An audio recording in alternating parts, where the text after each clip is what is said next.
ఈ కేటగరైజేషన్ చేస్తున్న విషయాలు కూడా వారు కూడా చెప్పారు.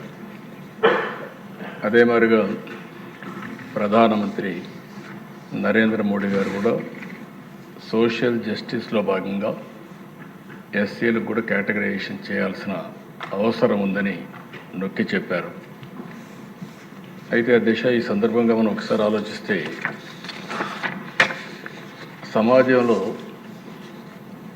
పేదరికానికి అనేక కారణాలు ఉన్నాయి. చరిత్రలో మనం చూసినప్పుడు కొంతమంది ఆర్థికంగా, రాజకీయంగా, సామాజికంగా వెనుకబడే పరిస్థితికి వచ్చారు. చరిత్ర ఒకసారి విశ్లేషించినప్పుడు ఈ 3 కారణాలు కూడా ఆ కులాల్ని ఎక్కడికక్కడ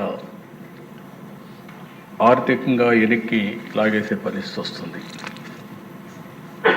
ఇప్పుడు మనం ఒకసారి ఆలోచించిన దిశ స్వాతంత్రం వచ్చింది, 70 సంవత్సరాల పైన పూర్తి చేసుకున్నాం. నేను మళ్ళా చూస్తే 2047కి 100 సంవత్సరాలు పూర్తి చేసుకోబోతున్నాం. ఇంకా కూడా ఆర్థికంగా, రాజకీయంగా, సామాజికంగా అసమానతలపైన పోరాడే పరిస్థితి వస్తూ ఉంది.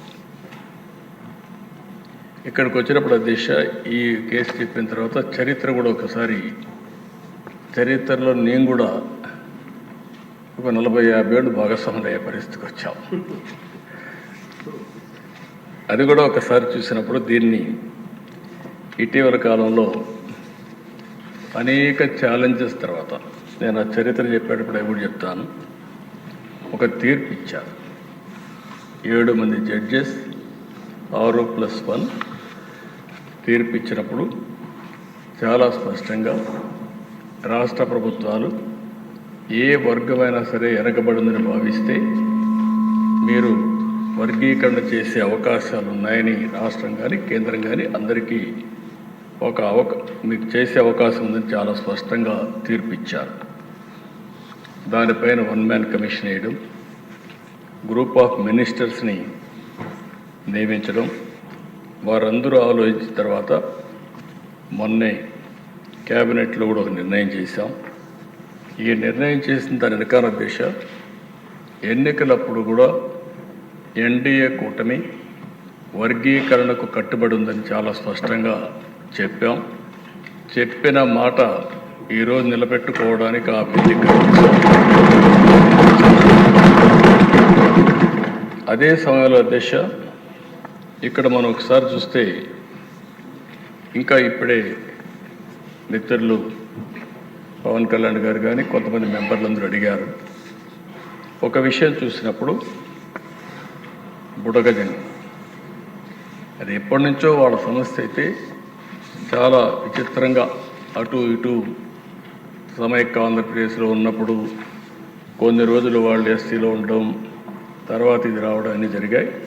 నేను కూడా అది ఎక్స్ప్లెయిన్ చేసి ఒక తీర్మానం చేసి కేంద్రానికి పంపించి కేంద్రం ఆమోదిస్తే మళ్ళీ మనం ఎస్సీల్లో ఏ గ్రూప్లో చేర్చడానికి అవకాశం ఉంది, అది చేర్చడానికి అన్ని విధాలా ప్రయత్నం చేస్తాం. రెండోది అధ్యక్ష, రిలీజ్ కానీ అదే మరి కొన్ని కులాలు కొన్ని జిల్లాల్లో ప్రధానంగా ఉన్నారు. ఈరోజు మాల సామాజిక వర్గం ఈస్ట్ వెస్ట్ గోదావరి జిల్లాల్లో ఎక్కువ ఉంటుంది. ఇంకా కొన్ని జిల్లాలు అదే మరి నెల్లూరు కానీ ఈ జిల్లాలో ఎక్కువగా ఉన్నారు. ఇంకొక పక్కన మాదిగ సామాజిక వర్గం రాయలసీమలో కడప, కర్నూలు, అనంతపూర్లు ఎక్కువగా ఉన్నారు. ఇప్పుడు మనం ఏదైతే సెన్సస్ ఒకసారి చూస్తే రెల్లి అంతా కూడా ఎక్కువగా విశాఖపట్నం, విజయనగరం ఆ ప్రాంతాల్లో ఎక్కువగా ఉన్నారు. అయితే ఈరోజు కమిషన్ వేసిన తర్వాత కమిషన్ ఇచ్చిన రిపోర్టు ఏదైతే 26 జిల్లాలు అయినాయి, ఈ 26 జిల్లాల్లో ఇది చేయాలంటే జనాభా లెక్కలు సరిగా లేవు. కాబట్టి నేను రికమెండ్ చేయలేకపోతున్నాను. గవర్నమెంట్కి అధికారం ఉంది. 2026లో సెన్సస్ జరుగుతుంది. ఆ సెన్సస్లో వచ్చిన డేటా ఆధారంగా మీరు జిల్లా వారీగా కేటగరైజేషన్ చేసుకునే అవకాశం ఉందని చాలా స్పష్టంగా చెప్పారు. ఎన్నికల్లో కూడా మనం చెప్పింది జిల్లా వారీగా కేటగరైజేషన్ తీసుకొస్తామని చాలా స్పష్టంగా హామీ ఇచ్చాం. మళ్ళీ హామీ ఇస్తున్నా. ఈరోజు డిలే అవుతుందనే ఉద్దేశంతో ఈ కార్యక్రమాన్ని చేస్తూనే మళ్ళీ సెన్సస్ రిపోర్ట్ వచ్చిన తర్వాత జిల్లా వారీగా కేటగరైజేషన్ చేయడానికి ఈ ప్రభుత్వం కట్టుబడి ఉందని దానివల్ల రిలీజ్ కూడా వచ్చే అవకాశం వస్తుంది అధ్యక్ష ఈరోజు అన్ని పార్టీలు కూడా మాట్లాడినప్పుడు ఒక సోషల్ జస్టిస్ సామాజిక న్యాయానికి కట్టుబడి ఉన్నామని అందరం కూడా చెప్తున్నాం. అన్ని పార్టీలు ప్రయత్నాలు చేస్తున్నాయి, ఏ కొద్ది పార్టీలు తప్ప. అయితే ఈ ఇష్యూలో ఒకసారి ఆలోచిస్తే అధ్యక్ష, ఇప్పుడే పవన్ కళ్యాణ్ గారు చెప్పారు, ఆ రోజుట్లో కృష్ణా మాదిగలకు అన్యాయం జరిగింది, మాదిగ పేరు చెప్పడానికి కూడా చాలామంది ఇదవుతున్నారనే ఉద్దేశంతో మాదిగ దండోరా అని ఒక ఆర్గనైజేషన్ పెట్టి పెద్ద ఎత్తున ఉద్యమం చేశాడు.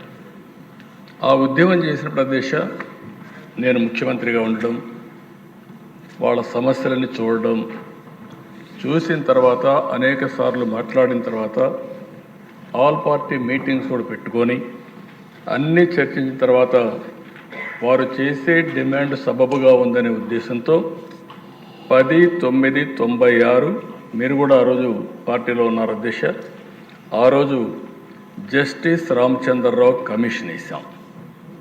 జస్టిస్ రామచంద్రరావు కమిషన్ వేస్తే వీరు రాష్ట్రమంతా తిరిగి మొత్తం అధ్యయనం చేసి మాలా సామాజిక వర్గం, మాదిగ సామాజిక వర్గం, ఆది ఆంధ్ర, అదే మరిగా వీళ్ళందరి రెల్లి ఇవన్నీ కూడా చూసిన తర్వాత 4 కేటగరైజేషన్ కింద ABCD కేటగరైజేషన్కి ఆ రోజు మొగ్గు చూపించారు అధ్యక్ష.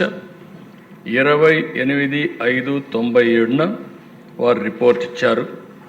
ఆ రిపోర్ట్ని బేస్ చేసుకుని మార్చి 98లో national commission for SC scheduled caste కమిషన్కి పంపించాం. అది కూడా వారు కన్సల్ట్ ఇవ్వాల్సిన పని లేదు, ప్రభుత్వం కన్సల్టేషన్ చేయాల్సిన బాధ్యత ఉందని చెప్పి ఆ రోజైతే పంపించాం. అది అయిన తర్వాత జూన్ 1999లో ఆర్డినెన్స్ ఇష్యూ చేశాం. 2/5/2200లో ఆ రోజు యాక్ట్ కూడా తీసుకొచ్చాం.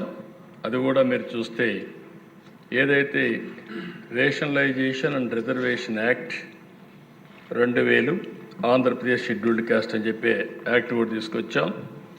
అదే సమయంలో ఎప్పుడు కూడా ఈ దేశంలో కొన్ని ఛాలెంజెస్ వస్తూ ఉంటాయి. ఏదైతే యాక్ట్ వచ్చిన తర్వాత నవంబర్ 2000లో హైకోర్టులో ఛాలెంజ్ చేశారు.